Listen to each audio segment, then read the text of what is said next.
Assalamualaikum. This video is for class 6A and B chapter 18 board. यह कहानी प्रेमचंद जी द्वारा लिखी गई है। प्रेमचंद जी बहुत ही प्रसिद्ध कहानीकार थे। तो ये कहानी में हम लोग पढ़ते हैं। इसमें क्या है, यह प्रेरणादायक कहानी सामाजिक मूल्यों और मानव व्यवहार पर आधारित है। यह कहानी से हम लोग को सामाजिक मूल्यों के बारे में पता चलता है और मानव का व्यवहार कैसा है एक दूसरे के साथ।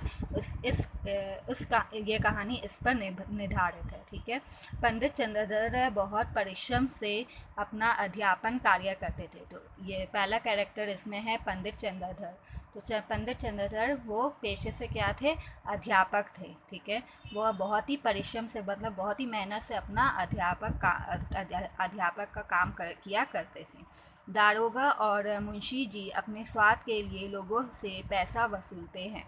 दूसरे कैरेक्टर कौन है, दारोगा है और तीसरा है मुंशी जी। ठीक है।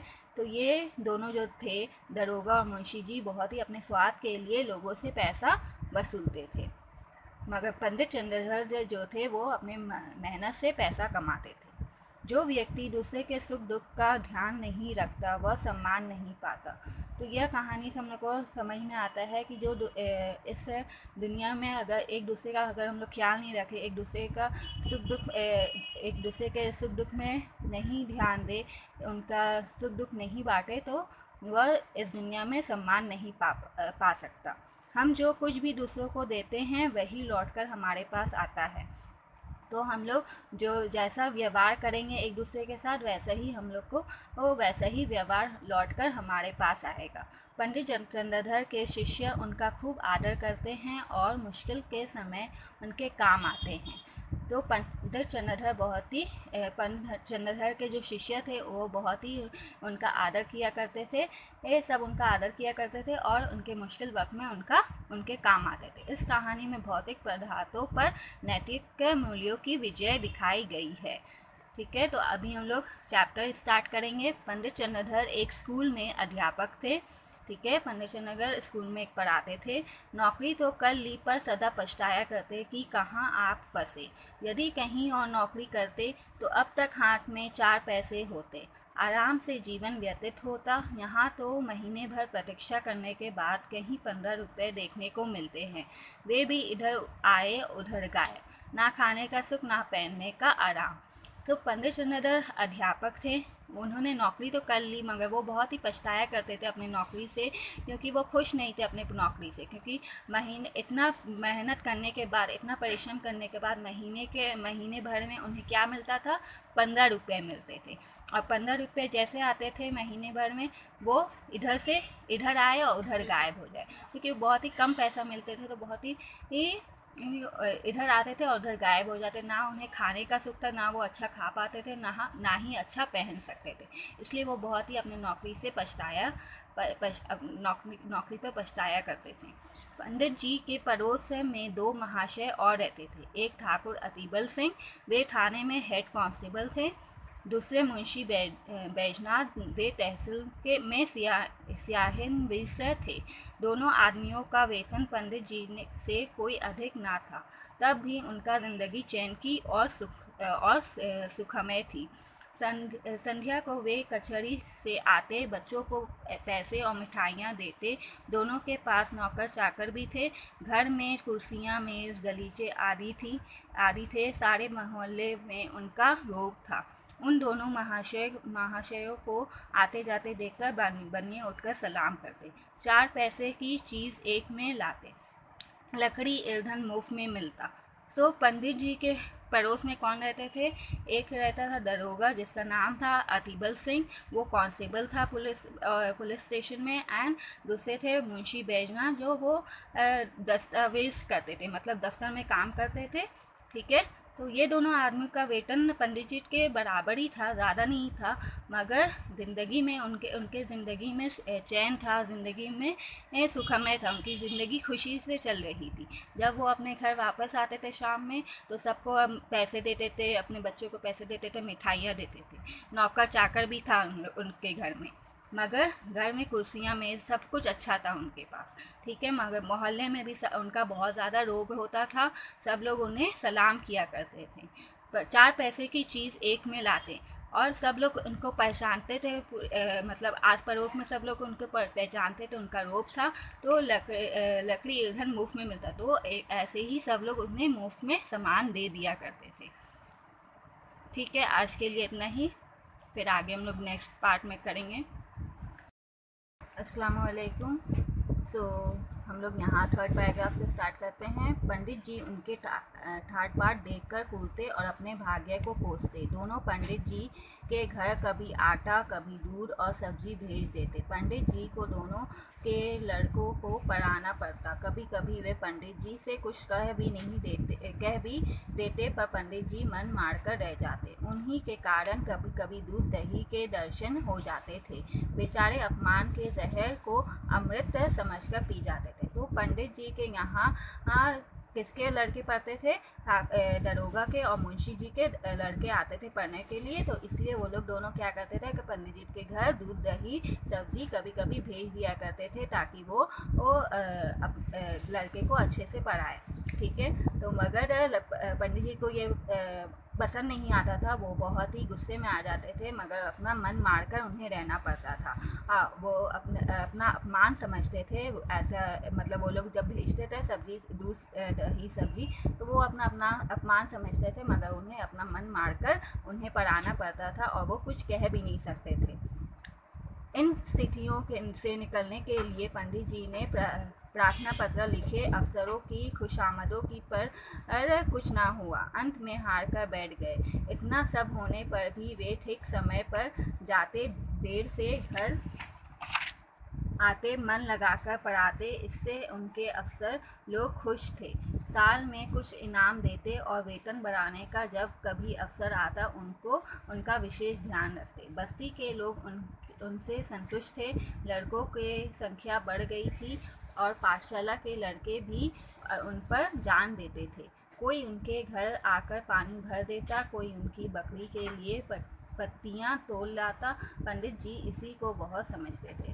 तो पंडित जी अपने नौकरी से खुश नहीं थे। उन्होंने बहुत कोशिश की कि दरोगा लोग को बहुत सारी प्रार्थना पत्र लिखे, खुशामद की, मगर उसका कोई फ़ायदा नहीं हुआ।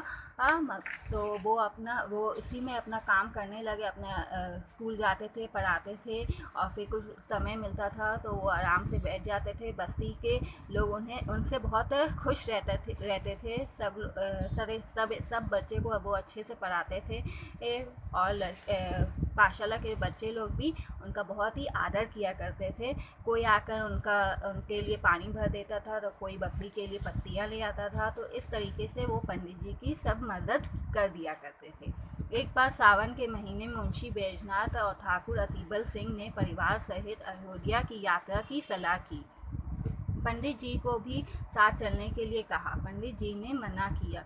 जब उन लोगों ने खर्च देना स्वीकार किया तो पंडित जी इनकार ना कर सके। तो एक बार सावन का महीना जब आया, तब मुंशी जी और दरोगा जी दोनों ने प्लान बनाया कि वो लोग जाएंगे कहाँ, परिवार के सहित कहाँ जाएंगे?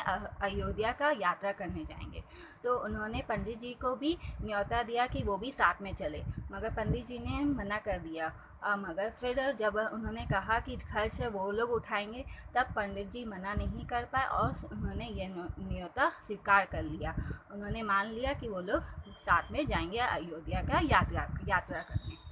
बिल्लौर से रात को 1 बजे गाड़ी छुट्टी थी। ये लोग खा पी कर स्टेशन पर जा बैठे। जिस समय गाड़ी आई, चारों ओर भगदड़ सी मच गई। हजारों यात्री जा रहे थे। उस उतावली में मुंशी जी पहले निकल गए। पंडित जी और ठाकुर साहब साथ थे। वे एक डिब्बे में बैठे। तो बिल्लौर से उनकी ट्रेन थी। रात के 1 बजे गाड़ी छूटने वाली थी। ये लोग जाकर स्टेशन पर पहले ही से बैठ गए थे। बहुत सारा भगदड़ मच गया था जब ट्रेन आने वाली थी, जब गाड़ी आने वाली थी, बहुत सारा भगदड़ मच गया था। सब लोग इधर उधर होने लग गए थे। हज़ारों यात्री वहाँ पर ट्रेन पर सवार होने वाले थे। इसलिए उस भगदड़ में मुंशी जी पहले ही जाकर निकल गए थे। पहले ही वो निकल गए थे, वहाँ पर ट्रेन पर चढ़ गए थे। और पंडित और ठाकुर साहब वो लोग दोनों एक साथ थे। वे एक डिब्बे में बैठे हुए थे। जगह की बड़ी कमी थी, परंतु जिस डिब्बे में ठाकुर साहब बैठना चाहते थे उसमें केवल 4 यात्री थे।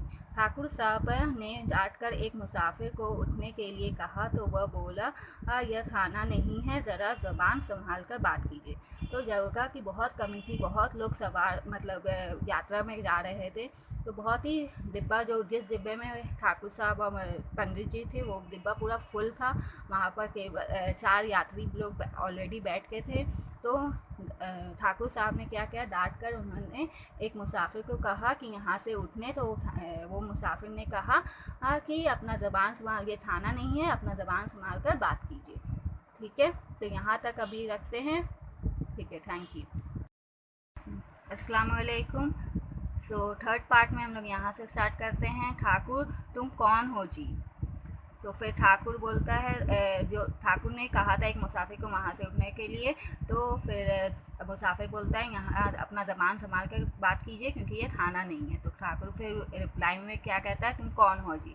तो फिर मुसाफिर क्या कहता है, हम वही हैं जिन पर आपने जासूसी का अपराध लगाया था और जिनसे आप 25 रुपये लेकर टले थे। तो वहाँ पर मुसाफिर बोल देता है कि हम वही जासूस है जिससे आपने 25 रुपये लेकर बाट को टाल दिया था। इतने में दूसरा लेटा हुआ यात्री जोर से ठहाका मारकर हंसा और बोला, अरे दरोगा साहब, आप ही नीचे क्यों नहीं बैठ जाते? यह थाना थोड़ी ही है कि आपके राज में फ़र्क पड़ जाएगा। तो दूसरा भी वहाँ पर यात्री लोग बैठे हुए थे, तो वो भी हंसकर उठा और बोला कि आप क्यों नहीं यहाँ नीचे बैठ जाते हैं? ये थाना तो नहीं है जो आपको ऊपर वाली सीट मिलेगी, तो आप ही को नीचे बैठना पड़ेगा। मैंने तुम्हारा क्या बिगाड़ा है? मैंने तो तुम्हारी सूरत भी नहीं देखी, ठाकुर साहब ने कहा। तो फिर ठाकुर साहब कहते हैं कि मैंने तुम्हारी सूरत भी नहीं, तुम्हारा क्या बिगाड़ा है, तुम क्यों नहीं नीचे बैठ जाते? दूसरा मुसाफिर, आपने मेरी सूरत भले ना देखी होगी पर आपके डंडे ने देखी है। इसी गांव के मेले में आपने मुझे बिना बात डंडे लगाए थे। तो वो मुसाफिर को याद रहता है कि भले ही आपने मेरी सूरत ना देखी होगी मगर आपके डंडे ने मुझे मारा था, और मुझे याद है वो इसी गाँव के मेले में आपने मुझे पकड़कर डंडे लगाए थे। यह कहकर उसने और भी पाँव फैला लिए। ये पंडित जी अब तक चुपचाप खड़े थे, डरते थे कि कहीं मारपीट ना हो जाए। अवसर पाकर ठाकुर साहब को समझाया। जो ही तीसरा स्टेशन आया, ठाकुर साहब ने बाल बच्चों को वहाँ से निकालकर दूसरे डिब्बे में बैठाया। इधर दोनों ने उनका सामान उठाकर ज़मीन पर फेंक दिया। जब ठाकुर साहब गाड़ी से उतरने लगे तो उन्होंने उनको ऐसा धक्का दिया कि बेचारे प्लेटफॉर्म पर गिर पड़े।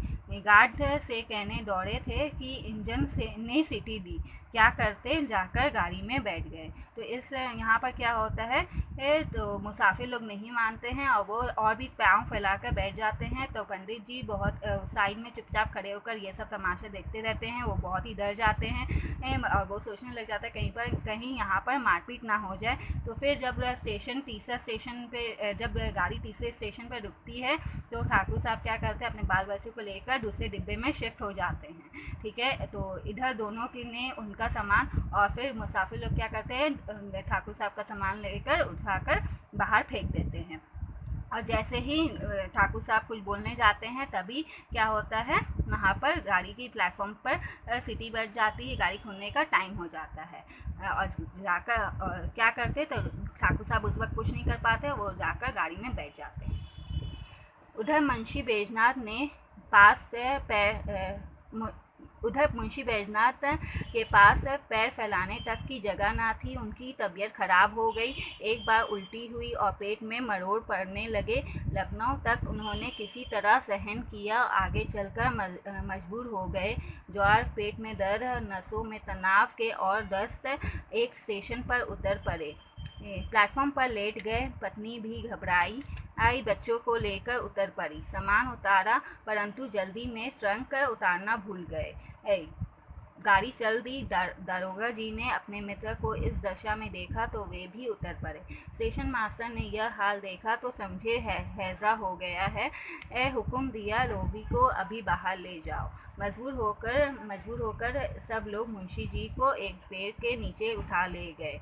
उनकी पत्नी रोने लगी। हकीम डॉक्टर की तलाश हुई, पता लगा पास ही एक छोटा सा अस्पताल है। उन लोगों की जान में जान आई। किसी से यह भी मालूम हुआ कि डॉक्टर साहब बिल्लौर के रहने वाले हैं। डारस से बंधा दारोगा जी मुंशी जी को लेकर अस्पताल दौड़े। तो दूसरे मुंशी बैजनाथ दूसरे डब्बे में बैठे हुए थे, तो वहाँ पर मुंशी जी को भी ज़्यादा जगह ना मिलने के कारण उनकी तबीयत बहुत ही ज़्यादा ख़राब हो गई। उन्हें उल्टी आने लगी, पेट में मरोड़ आने लगी, वो भी उनकी हालत बहुत ही ख़राब हो गई थी। वह पेट में दर्द होने लगा, नसों में तनाव होने लगी। तो वो दूसरी स्टेशन पर उतर गए, प्लेटफॉर्म पर लेट गए, प्लेटफॉर्म में जाकर लेट गए। और पत्नी भी बहुत ही उनकी दशा देखकर बहुत ही घबरा गई थी। बच्चों को लेकर वो लोग सब उतर गए प्लेटफॉर्म पर। सामान उतारना पड़ा और जल्दी जल्दी में क्या हुआ, उनका एक ट्रंक है वो डिब्बे में ही भूल गए और मगर गाड़ी की सीटी बज गई और गाड़ी फिर निकल पड़ी। और यह देखकर दरोगा जी देखे कि उनके मित्र बहुत ही परेशान हालत में, तो वो यह देखकर वो लोग भी नीचे उतर गए प्लेटफॉर्म पे। ठीक है, स्टेशन मास्टर ने कहा कि इन्हें क्या हो गया, हैजा हो गया है, तो उन्होंने हुक्म दिया जाकर एक खुले जगह में उन्हें लेटा देने। तो वो लोग पेड़ के पास, एक नीचे पेड़ के पास मुंशी जी को लेटा दिया। उनकी पत्नी बहुत ही रोने लगी, बहुत ही घबरा गई थी। हकीम डॉक्टर को की तलाश हुई, हकीम डॉक्टर को बुलाया गया। पता लगा कि पास ही में एक छोटा सा अस्पताल है, उन लोगों की जान में जान आई। जब उन्होंने उनको लगा कि वहाँ आसपास में एक अस्पताल है, तो उनको ये थोड़ी मतलब हिम्मत मिली कि हाँ पास में अस्पताल है, तो उनका चेकअप हो जाएगा, वो ठीक हो जाएंगे। दरोगा जी मुंशी जी को लेकर अस्पताल दौड़े। फिर दरोगा जी वहाँ से मुंशी जी को लेकर अस्पताल की तरफ चल पड़े। ठीक है, आज के लिए यहाँ तक। Thank you.